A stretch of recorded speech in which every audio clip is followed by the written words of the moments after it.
So welcome everyone to today's webinar. What we're focusing on today is getting you ready for the new PMP exam. It's going to be changing in July. PMI announced that earlier this year. And so anytime that there's one of these exam changes, there are a lot of questions about what do I need to do to get ready for it? If I want to take it before it changes, what do I need to do? Um, if I'm going to wait until after, what should I expect? So we want to put this together to brief you on what changes are coming and give you some idea about how you can get ready for the new exam.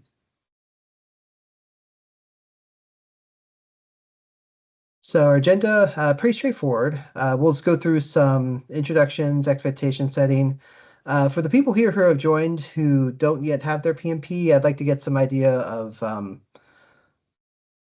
what you're hoping to get out of the PMP, what benefits you expect, and then just where you're at on your journey. We we've worked with hundreds of people who have gone on to get their PMP certification, and so met people at many different steps on their journey, and so we just want to get an idea of where you're at and how we can help. Uh, we'll give you some facts about the PMP exam change, when it's changing, what's changing, how it's changing, and more about just how to get you ready. We'll have a short quiz on some of the contents. We'll use Mentimeter for that. And then we'll have a quick conclusion Q&A. If you have any questions throughout, please feel free to use the chat box. I'll stop and take questions periodically throughout the webinar. So the objectives for today, what we want to leave you with is just an understanding of why and how the PMP exam is changing, what they're updating, and some of why PMI is making this change. And then begin developing your strategy to pass the exam with confidence. And that's really the key because it is, as been known in the past, is a very intimidating exam. There are a lot of steps to it. You have to prove education through the class. You have to prove your experience as a project manager. Um, we don't know what the first time pass rate is, but it's historically, from what we can gather, been pretty low. So many people are intimidated by the exam. And so we want to give you strategies and ideas to how to overcome that and feel confident that you can appear for the PMP and pass it successfully. A little bit about me. So I have been PMP certified since 2022, and I also been an ATP certified instructor to teach the PMP exam prep, CAPM exam prep, and other courses since that time. I've been with RefineM for over 13 years, supporting and leading project management and agile consulting training engagements. Gotten to work with a lot of great people and a lot of different fields. So it's been an excellent experience and very happy to have done it. I've also had the opportunity to, through delivering PMP exam prep, mentor candidates um, on how to get ready, what to focus on, how to apply what you're learning to your day-to-day work, and how to get that certification and take the next step in your career. Um, I've volunteered with the PMI Southwest Missouri chapter, where I served as VP of Communication and VP of Finance. I've recently obtained the CPMAI, the Cognitive Project Management in AI that PMI has put out. So that's also been a good experience. It's let me kind of see what to expect as far as exams from PMI, and be up to date on that so I can take that experience into this class as well.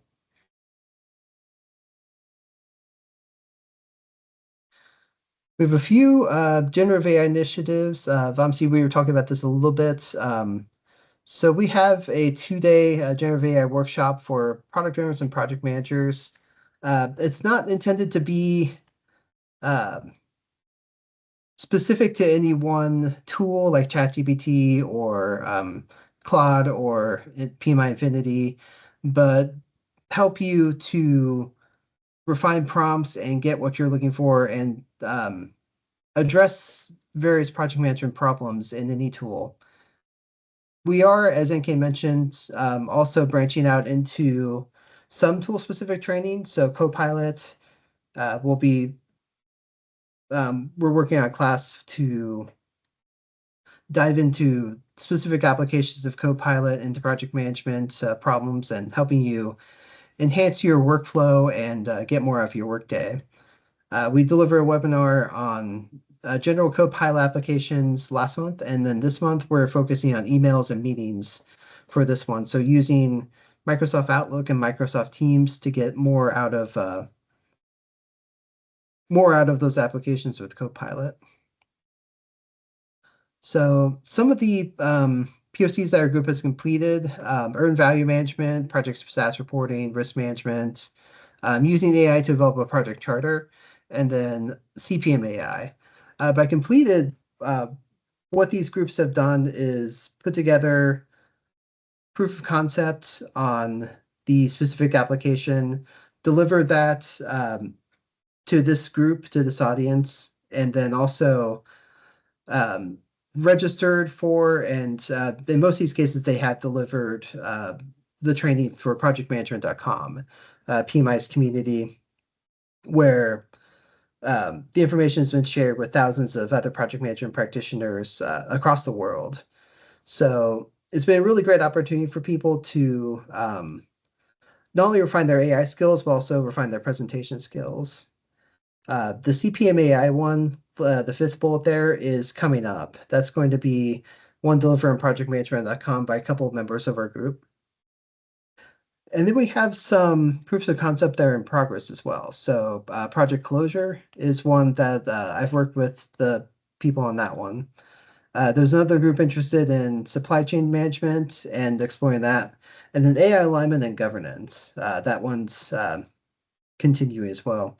So a lot of opportunities. You can join and jump in and work with a group that's in progress. If there's something you're really interested in exploring, we welcome you to bring to the group and see if there's anyone that that you can get to work on it with you. I'm always happy to jump in and help. And I know we have a lot of people who are really interested in the potentials for generative AI and how it can enhance your workflow, enhance project management outcomes.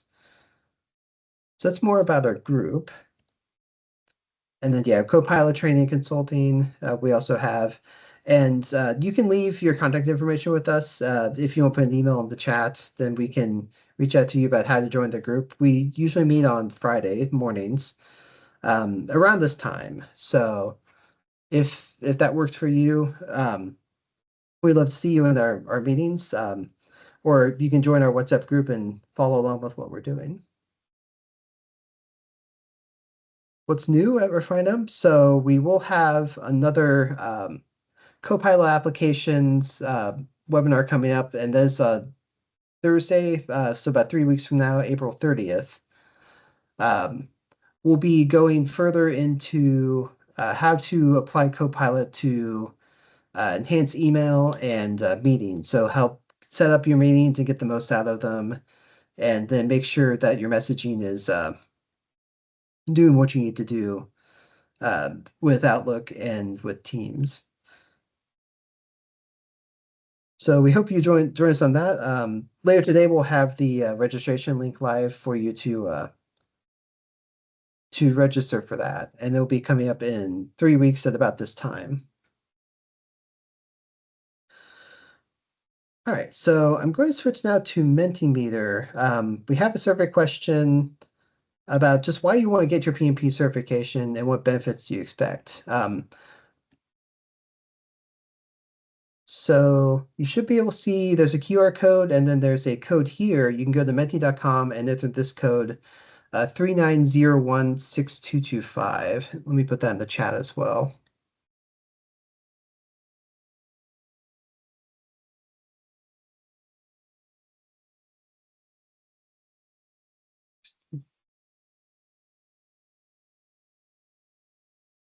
This is what we'll be using for getting a sense of where you're at with your journey, what you're looking to get learning something new. Great, excellent. And you definitely will get that with the PMP. Even if you've had several years of experience in project management, I found through the process of taking the class and then also teaching the class that there's a lot that I've taken away from it that I can apply in my daily project management work.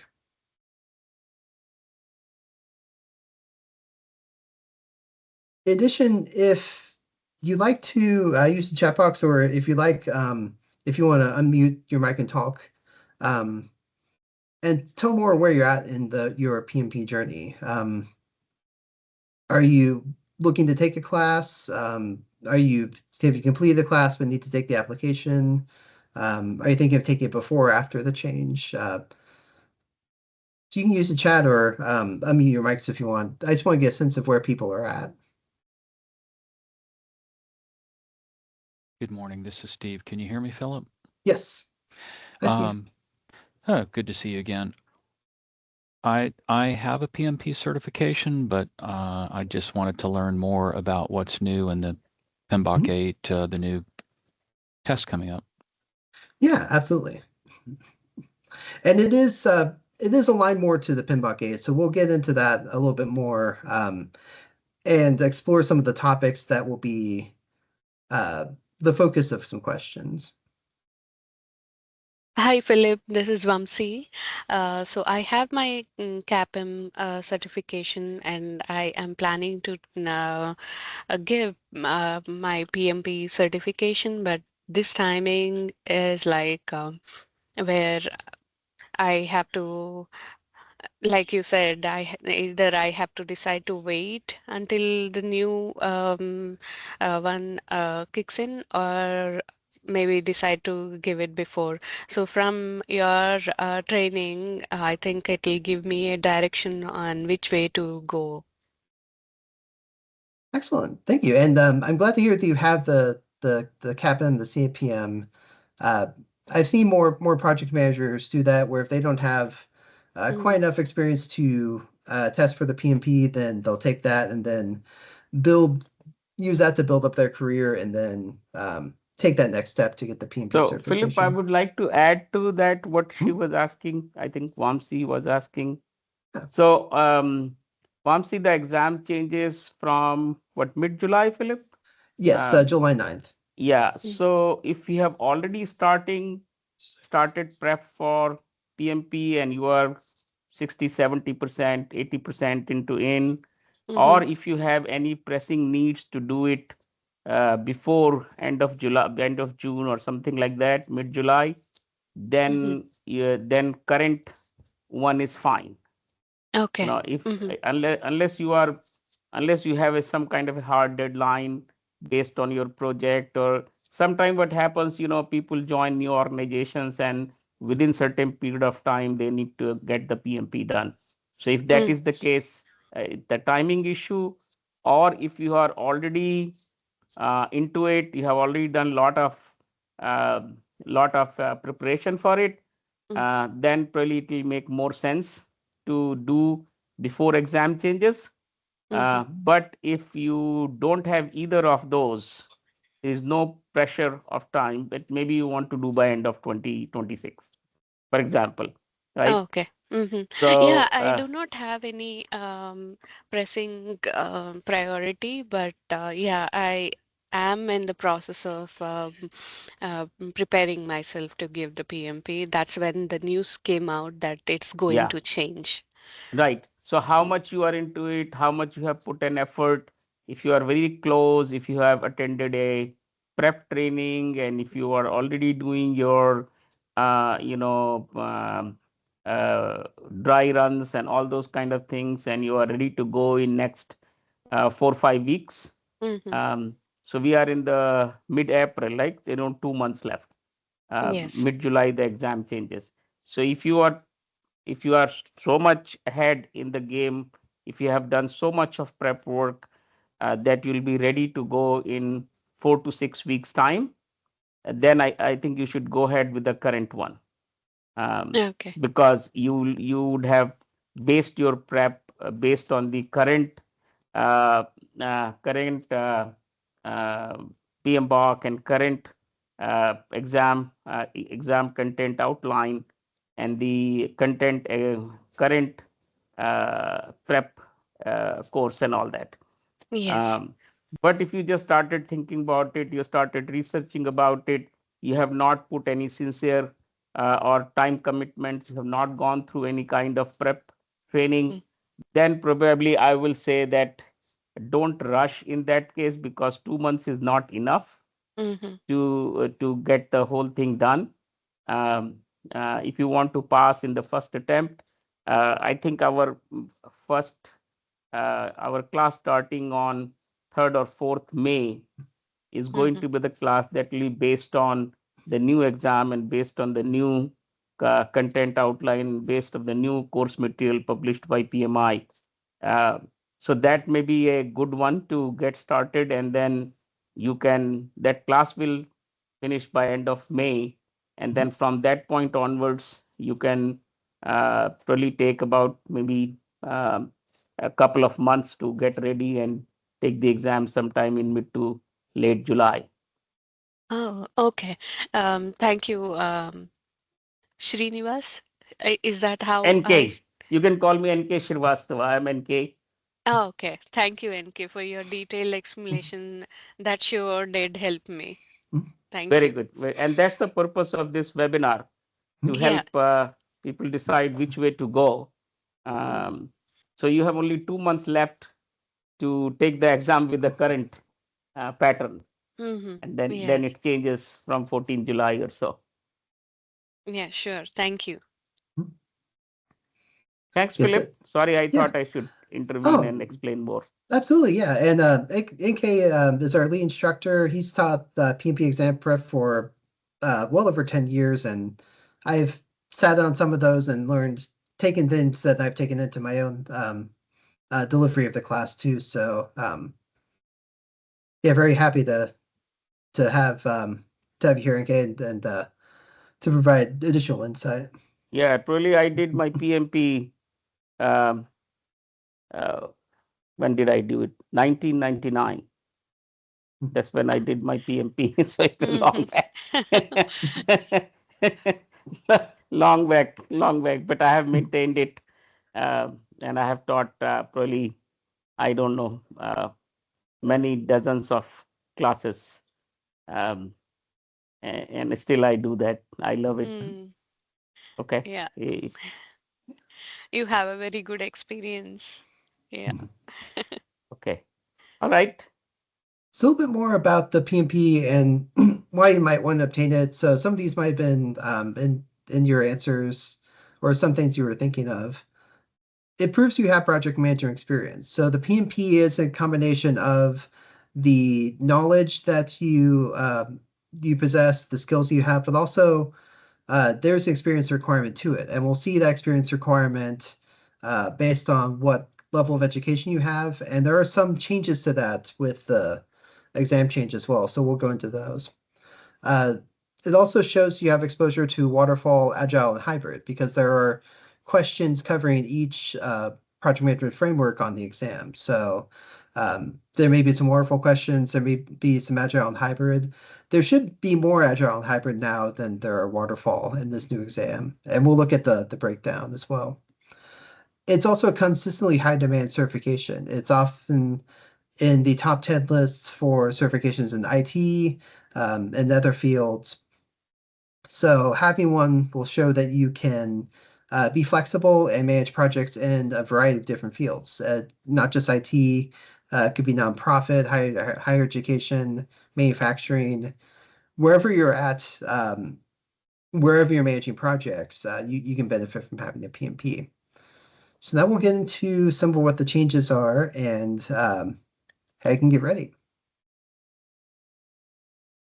So July 9th, 2026 will be the first day that the new exam is available. So if you are wanting to test under the current pattern, um, before July 8th will be that date. So July 7th will be the last day, I believe, that you can take it, and then there won't be any exams offered on July 8th while they make the transition over to the new exam pattern. So keep these dates in mind if you're trying to make that decision. And like NK said, a lot of it's going to depend on where you're at right now. If you've taken a class, then you'll probably want to try and get the exam in before the change, since you've invested that time, and then you would have to reinvest that time to learn the new pattern. If you're okay with taking it under the new changes, then you have some more breathing room. You can um, put together your study plan and execute it. You might not necessarily have as much urgency as if you're trying to get it before it changes, but um, once you've made that decision as to whether you want to take it now or later, then that can help kind of focus where you're at. So why is the PMP exam changing? Um, the process here, and this has been, I've seen several cycles of this over my time being familiar with the PMP and with how the Project Management Institute administers it.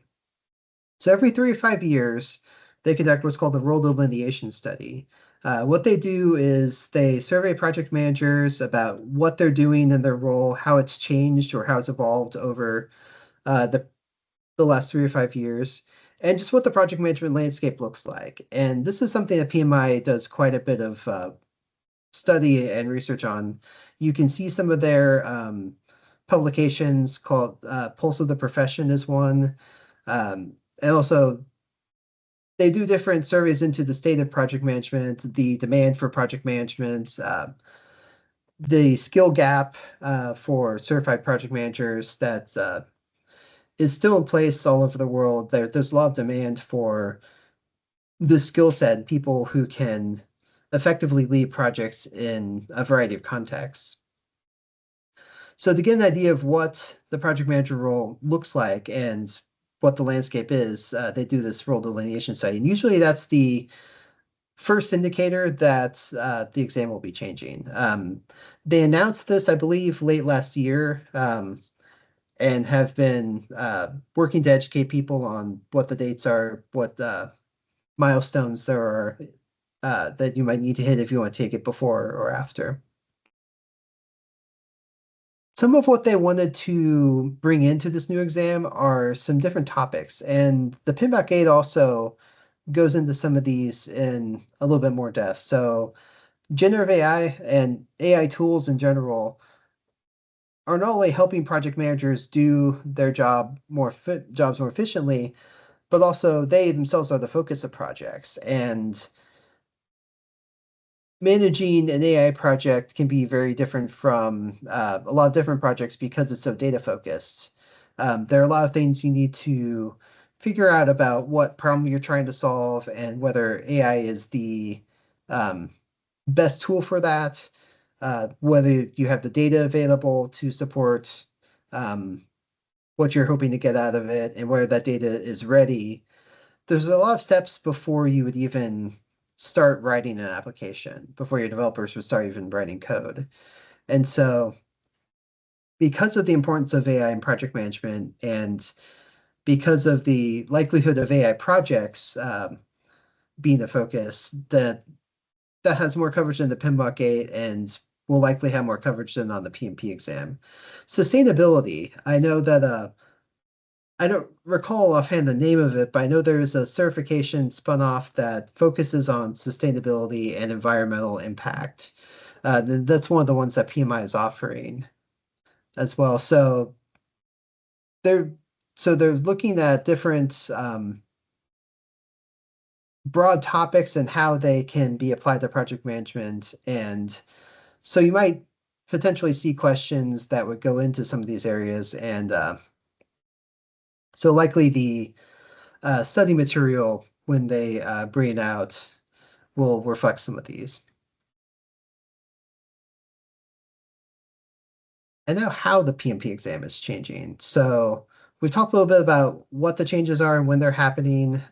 Now we're going into the specifics. So content focus areas like AI and sustainability. The domains, people, process, and business environment are the three domains of the PMP, and those are what you'll be scored on domain-wise. Um, we don't know what the passing score is of the PMP exam. PMI's never shared that information, but one of the key, one of the most important parts is whether you can score well enough in each domain to be on target or above target versus below target or needing improvement. So the being able to perform well on questions in each domain is going to be really key. And so a lot of the practice tests that we'll talk about, look for one that has domain-wise scoring. I think that's a pretty standard feature, but then that'll help you see if you're doing really well in two of them, but then maybe you're struggling in one of them. It can help you bring up that score and help you have a more balanced result on the exam. The approach to the exam, eligibility, and then the exam experience itself. So we'll get into these over the next few slides. First, I want to stop real quick and ask you if there are any questions you want to have so far. Use the chat box or your mic if you have any questions.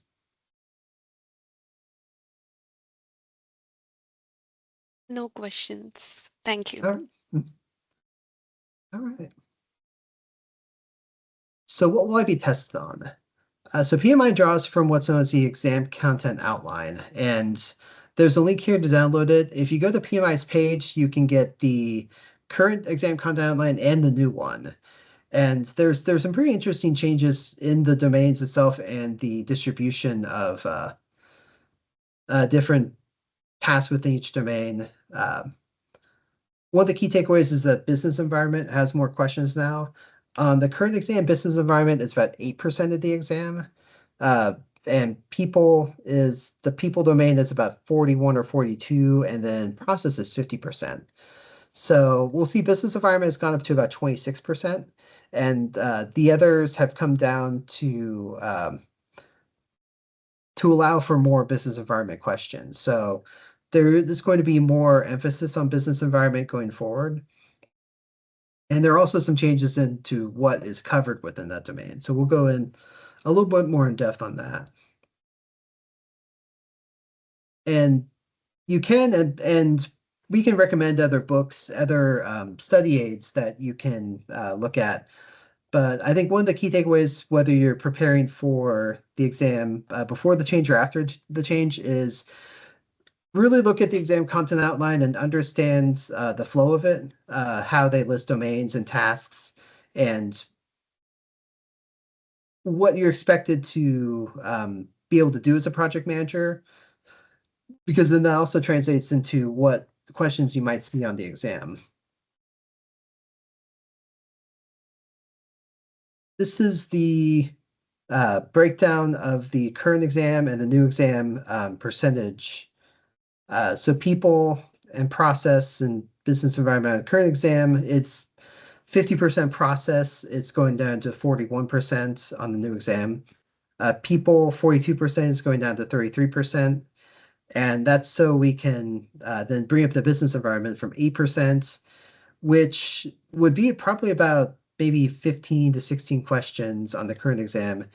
It's going to be a more sizable portion. It's going to be about 1/4 of the exam. So 26%. The other interesting aspect of that is that business environment is going to be covering more things that are coming from other domains. For example, risk management, which has historically been in the process domain, is going to be within the business environment domain and take up part of that extra 18% that's being covered.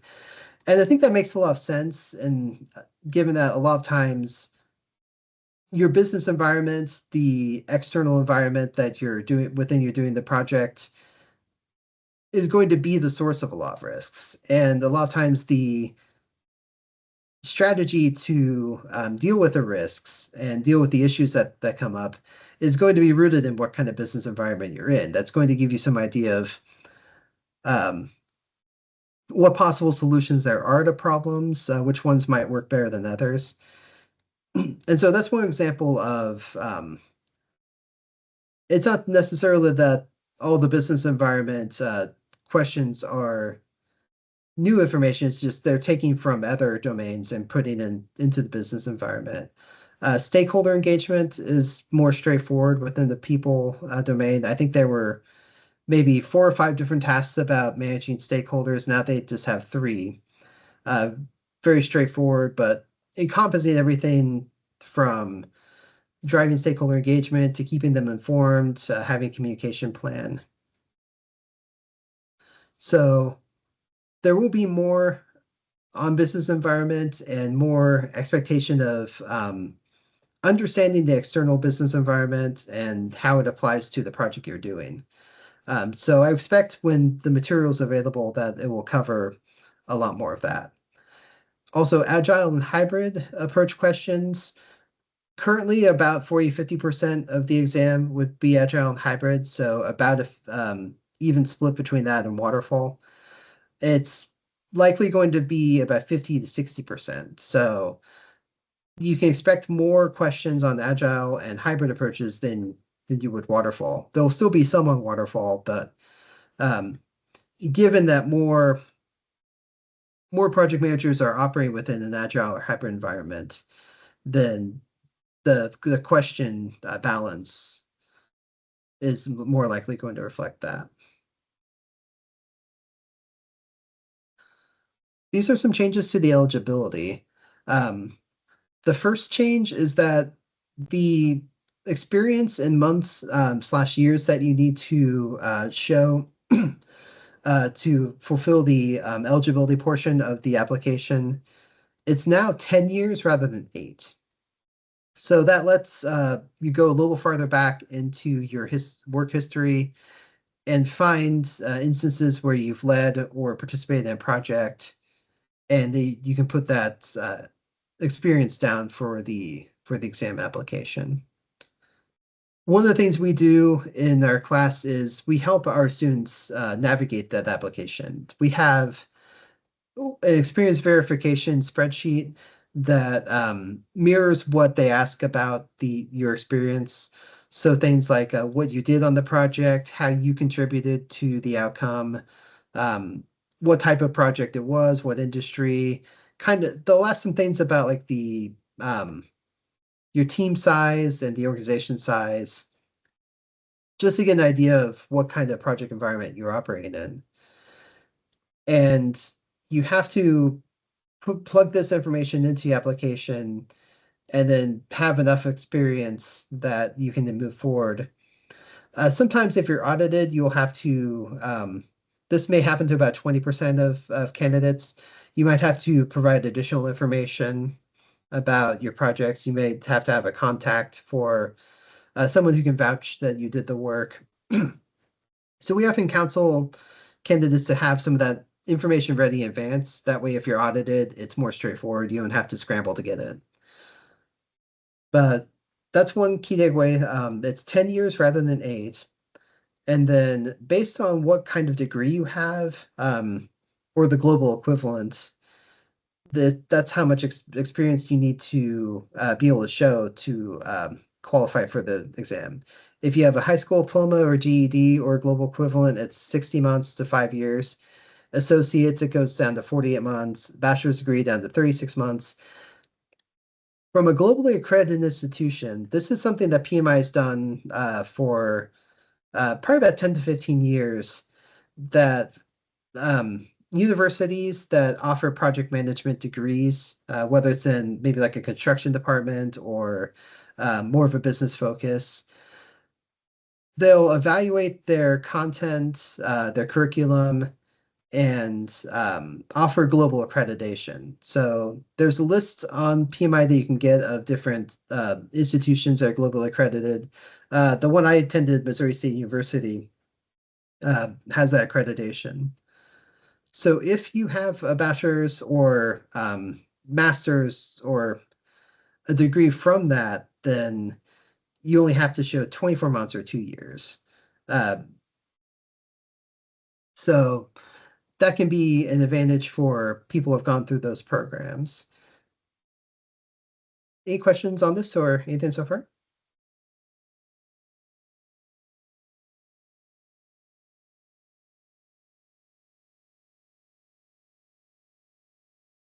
So I want to talk more about the exam day experience. What to expect is you'll have 4 hours to complete it, and that's a change. It was about 230 minutes, so a little less than 4 hours, and now it's exactly 4 hours. And you'll have 180 questions. Now, the current exam has where everything will be like multiple choice or multiple answer. Um, but with a new exam, they're not going to have what's called a case study portion. And this will cover, it should cover about the first 60 questions, because that'll be where the first break is. And what that's going to look like is you may have a spreadsheet or a graphic or a description of a scenario, and then you would answer multiple questions based on that scenario. So you might have the one passage that you'd have to answer 4 or 5 different questions about.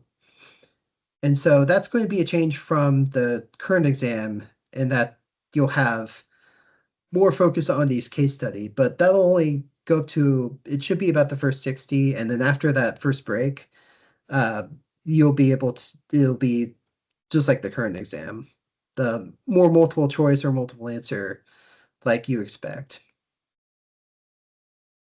So the breaks, and we have more slides to cover this, but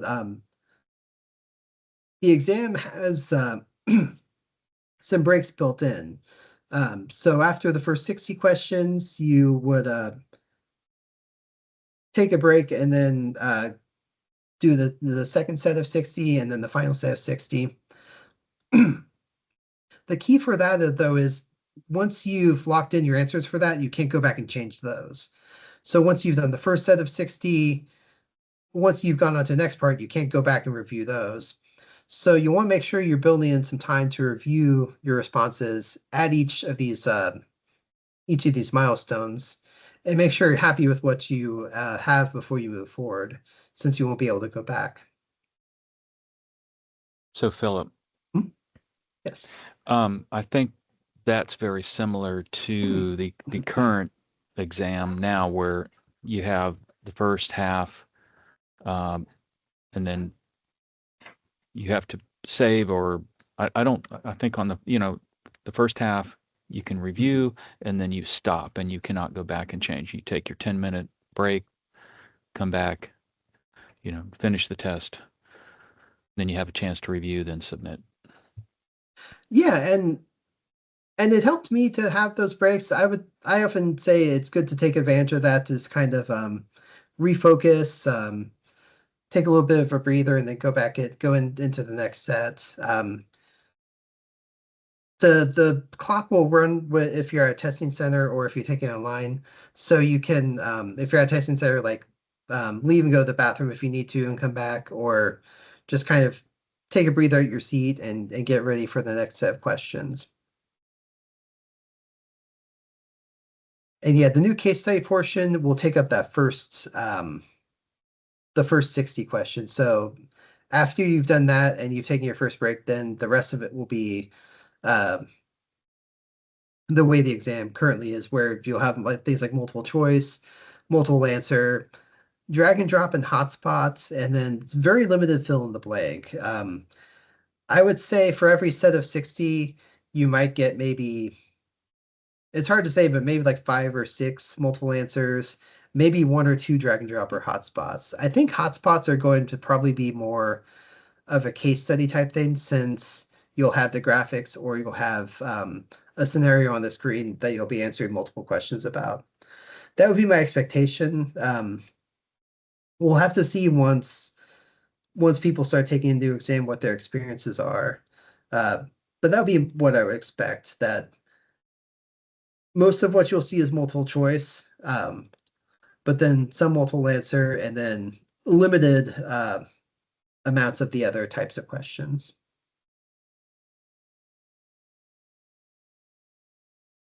Again, we don't know what the passing score is. We do know that there are domain-wise benchmarks, so to speak, that you get based on your scores for each domain. So you can have above target, which means that you've exceeded the expectation. Target, which means that you're on target. Below target would mean that you need to probably study a little bit more, and the needs improvement would be the lowest. So I think it shows up as AT, T, BT, or NI. What we recommend when you're taking practice tests, and practice tests are definitely going to be one of the key recommendations of our approach. You want to get that experience feeling what it's like to take the exam, answer questions that are like what you're going to see, and then get an idea of where you're at in each domain. But overall, we recommend scoring 85% or greater. What we've seen is that anyone who can hit this benchmark should feel pretty good going into exam day. It doesn't guarantee that you'll pass, but it means you're set up pretty well. Especially if you can take a couple of different types of practice tests. We recommend PMI Study Hall, which is PMI's simulator tool that's available. But there are others you can get online to give yourself kind of the basis of comparison. And pretty much any tool should give you the domain-wide scoring, so you'll know not only what you did overall, but how you scored in people, process, and business environment. So you can see if you're scoring lower on one than the others, where you might need to focus your study to feel better about exam day.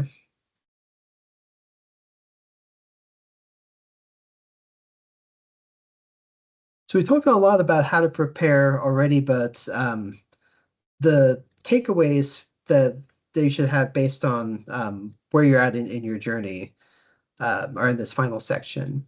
So if you plan to test before July 8th, before the exam changes, the theme for all of this is you will need to work quickly. If you haven't booked a prep course, you'll want to do that as soon as possible. If you've completed your course and you're able to finish the application, you can put in your experience and eligibility. Do that as soon as possible. It hasn't been this case for many years, but PMI used to give you 90 days to finish the application. And many times the way you had to record your eligibility experience, depending on the types of projects you did, I know some people who had a lot of really small projects that they had to record all the information about and have the contacts ready in case they were audited. Some people needed as much in the 90 days as possible. They have streamlined it a little bit. They've made it easier. In fact, if you put in your experience, once you reach the threshold that you need, whether it's 60 months or 48 months or 36 months, once you've hit that, then the application will automatically move on to the next section. So if you have 15, 20 plus years of project management experience, you only need a subset of that to finish the application. You don't have to put in everything you've ever done. So that can really help, especially if you have a longer project management career.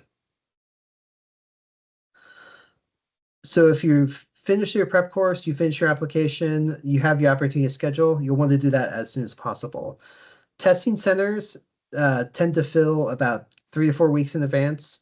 So if you were to schedule your exam today, you'd probably be looking at about early to mid-May.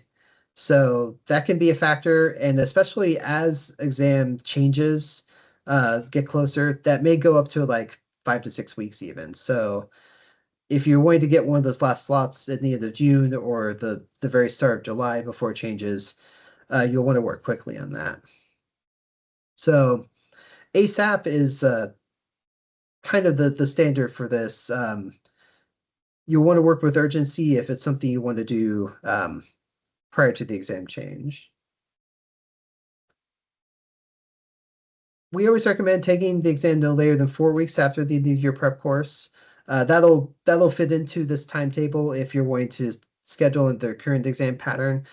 But also, the longer you wait after 4 weeks, the more likely you might have to refresh some of the knowledge that you got from the course. And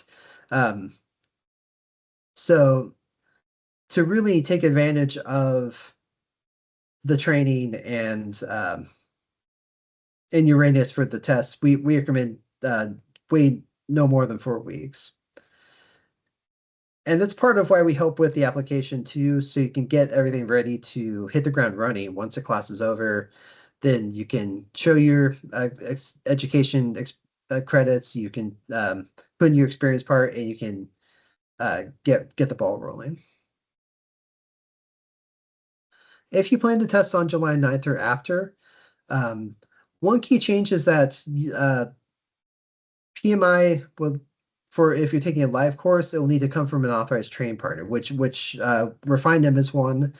You can get a directory of different authorized training partners and their course offerings on PMI's website. The reason they're doing this is so that they can better guarantee the quality of live training, and especially to ensure that everyone is following the new exam content.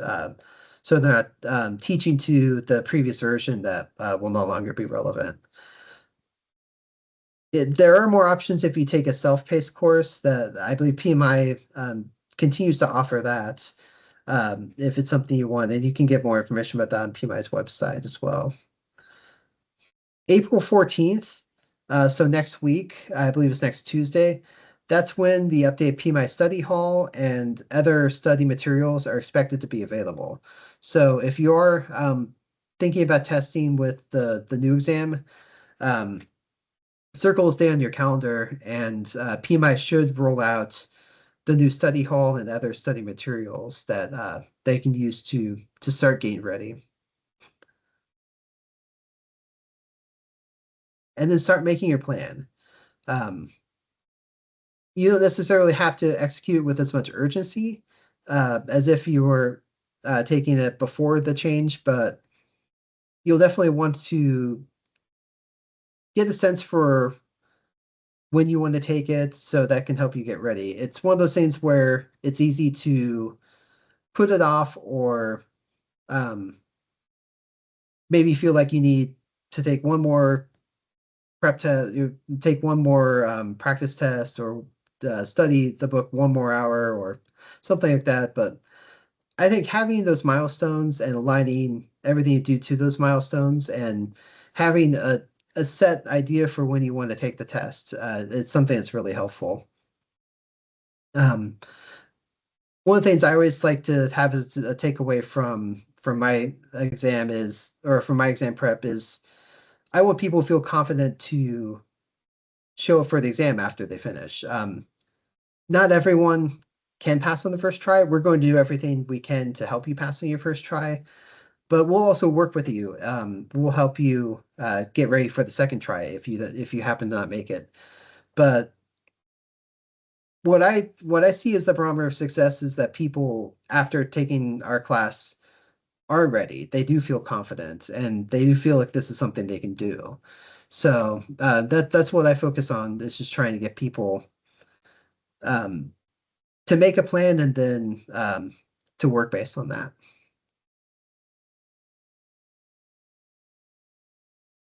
How can you So prepare to Philip, one more thing I want to Yeah. talk about our exam prep class.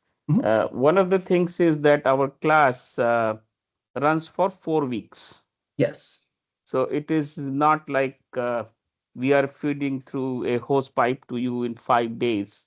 Mhm. That you have no time to think through and no time to take a breath or Yeah. breathe. So it runs for 4 weeks. It starts on Saturday, Mhm. and then every Saturday half day, Mhm. and then we have Tuesdays and Thursdays a couple of hours in the evening. So it allows you to carry on your work and then learn it slowly, gives you time to go back, look at the material, absorb the material, and then come back and ask questions. So it is it will little bit gives you breathing space or breathing time, and you are not otherwise normally 5 day class is very kind of rushed. So we are not rushed, and it gives you a lot of time to absorb, understand, ask questions. So you really understand not only about the exam, but also how to apply that learning to your real projects. You can come back and ask whether I'm delivering the class or Philip is delivering the class.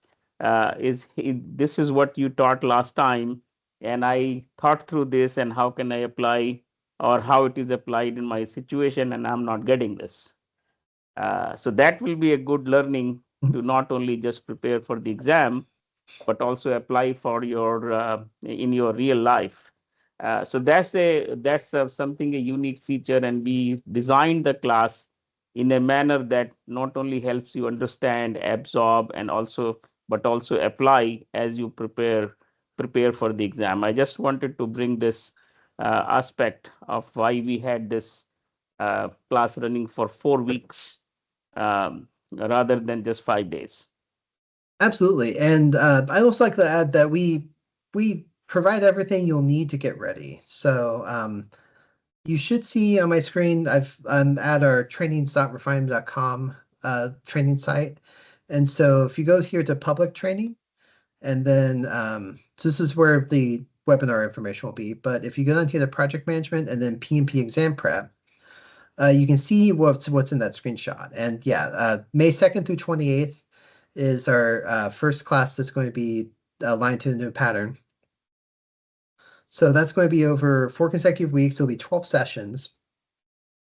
There'll be 4 sessions on Saturdays, and then 4 sessions each on Tuesday and Thursday evenings.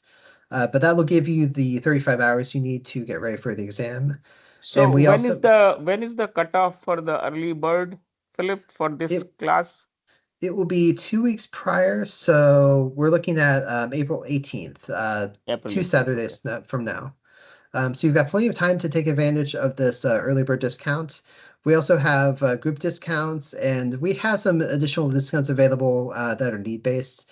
If it's something you're interested in looking into, just reach out to us and we can work with you on different discounts. But early bird and then our group discount if you have other people in your organization who need to take this training.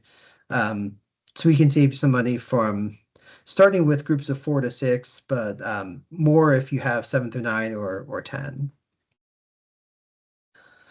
And then this goes through a little bit about what you can expect from the class itself. We do want to, because especially with a 4 or 5 day course, it can feel very overwhelming. Like there's just a lot of information being thrown at you. So we do like to space it out and make it so that it's more digestible, more accessible. And part of what we include as well is 3 months of access to the PMI study hall, in addition to the PMI authorized PMP prep materials.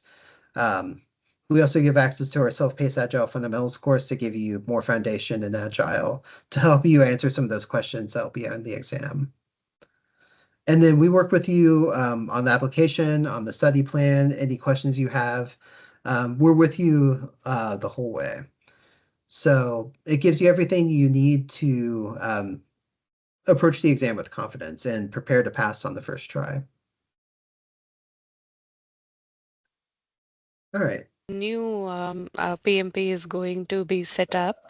It has given us a direction on what to look for, and also if you want to give before or after. So that's a nice detailed explanation. You have put it out there. Thanks a lot. I'm glad you're able to attend. And if you want to claim a PU from this and the ways of working, this is the claim code, and you should be able to claim it for PMP or ACP or any other certification that you have. So this will be your claim code if you want to claim that on the PMI CCRS continuing certification requirements. So I'll leave this slide up, and any other questions anyone has? Um, will you be sharing this presentation with us after the Yes, session is done? yes. So we'll have this on our YouTube channel next week, and then later today, these slides will be available on RefineM.com for you to download. If you registered for the webinar, you should receive an email probably later today or tomorrow that it's ready. And then it'll have this PDF information in it as well. Yes, it's particularly for the links and all that you Mhm. mentioned in the presentation. I would definitely want to go through them once again. Thanks. Thank you. Yeah. All right. Any other questions or? That's Yeah, very good. Thank you. All right. Thank you, everyone. And thank We'll you. see. Yeah, we'll see you Great on April presentation. 30th, and we'll go more into Copilot applications for email and meetings. So we hope to see you all there for that one. And thanks for attending today.